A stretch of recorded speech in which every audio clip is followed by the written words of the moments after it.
everybody. It's Dr. Snow. I miss you so much. I hope that you're all staying safe and healthy with your family.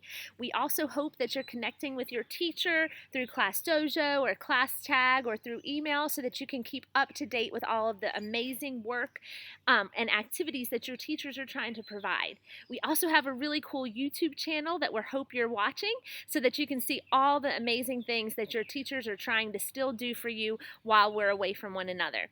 Today I'm going to start reading a chapter book called Pax, and 3rd, 4th, and 5th graders, you might enjoy this the most, and then kindergarten, 1st, and 2nd graders, I'll start working on adding some books that I've read that I'll be reading to you as well. So here we go, Chapter 1, Pax.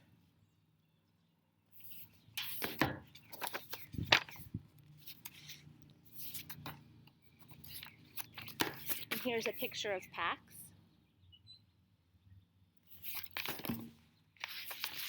Just because it isn't happening here doesn't mean it isn't happening. The fox felt the car slow before the boy did, as he felt everything first, through the pads of his paws, along his spine, and the sensitive whiskers at his wrists. By the vibrations, he learned also that the road had grown coarser. He stretched up from his boy's lap and sniffed at threads of scent leaking in through the window, which told him they were now traveling into woodlands.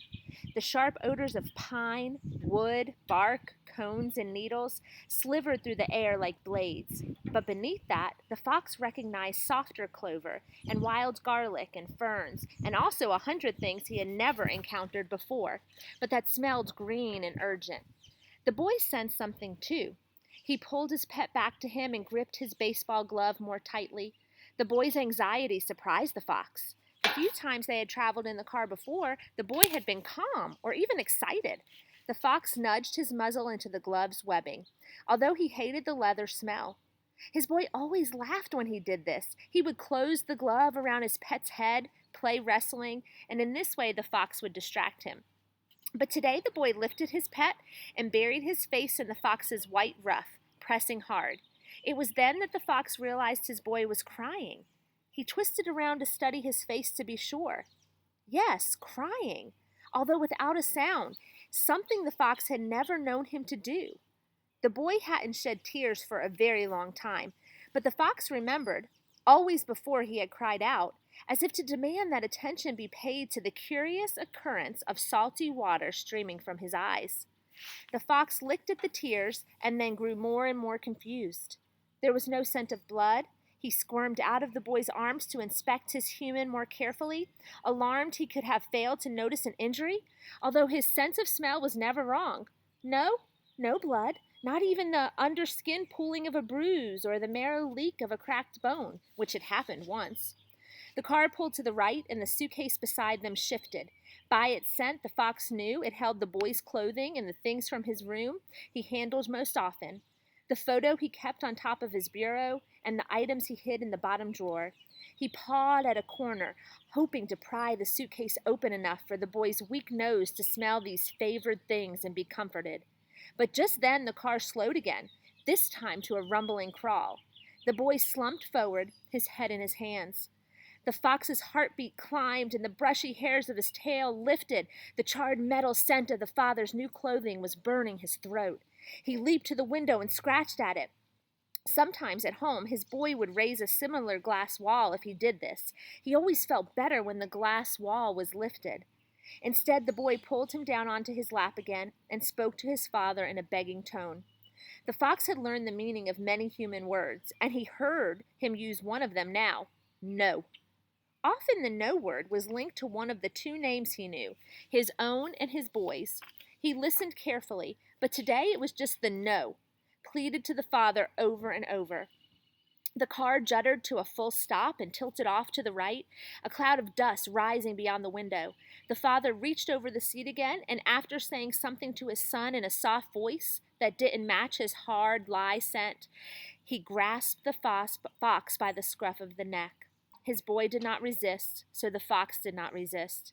He hung limp and vulnerable in the man's grasp, although he was now frightened enough to nip. He would not displease his humans today. The father opened the car door and strode over gravel and patchy weeds to the edge of a wood. The boy got out and followed. The father set the fox down, and the fox bounded out of his reach. He looked his gaze on his two humans, surprised to notice that they were nearly the same height now. The boy had grown very tall recently. The father pointed to the woods. The boy looked at his father for a long moment, his eyes streaming again, and then he dried his face with the neck of his t-shirt and nodded. He reached into his jeans pocket and withdrew an old plastic soldier, the fox's favorite toy. The fox came to alert, ready for the familiar game. His boy would throw the toy and he would track it down, a feat the boy always seemed to find remarkable. He would retrieve the toy and wait with it in his mouth until the boy found him and took it back to toss again. And sure enough, the boy held the toy soldier aloft and then hurled it into the woods. The fox's relief, they were only here to play the game, made him careless. He streaked across the woods without looking back towards the humans. If he had, he would have seen the boy wrench away from his father and cross his arms over his face, and he would have returned. Whatever his boy needed, protection, distraction, affection, he would have offered. Instead, he set off after the toy. Finding it was slightly more difficult than usual, as there were so many other, fresher odors in the woods, but only slightly. After all, the scent of his boy was also on the toy. That scent he could find anywhere. The toy soldier lay face down at the burled root of a butternut tree, as if he had pitched himself there in despair. His rifle, its butt pressed tirelessly against his face, was buried to the hilt in a leaf litter. The fox nudged the toy free, took it between his teeth, and rose on his haunches to allow his boy to find him. In the still woods, the only movements were bars of sunlight glinting like green glass through the leafy canopy. He stretched higher. There was no sign of his boy. A prickle of worry shivered up the fox's spine. He dropped the toy and barked. There was no response. He barked again, and again was answered by only silence. If this was a new game, he did not like it. He picked up the toy soldier and began to retrace his trail. As he loped out of the woods, a jay streaked in above him, shrieking. The fox froze, torn. His boy was waiting to play the game. But birds! Hours upon hours he had watched birds from his pen, quivering at the sight of them slicing the sky as recklessly as the lightning he often saw on summer evenings. The freedom of their flights always mesmerized him. The jay called again, deeper in the forest now, but answered by a chorus of reply. For one more moment the fox hesitated, peering into the trees for another sight of the electric blue wedge. And then, behind him, he heard a car door slam shut, and then another.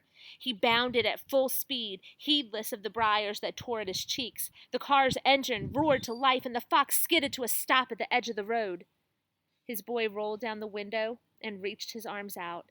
And as the car sped away in a pelting spray of gravel, the father cried out the boy's name, "Peter!" And the boy cried out the only other name the fox knew, "Pax!" Okay, everybody, that's chapter 1. I'm going to try to read chapter 2 tomorrow and add it to our channel. I miss you so much. Make sure you're being safe. Have some fun outside when you can. Do some reading and writing and think about math when you're able to. And we will see you soon. I love you so very much. Bye for now.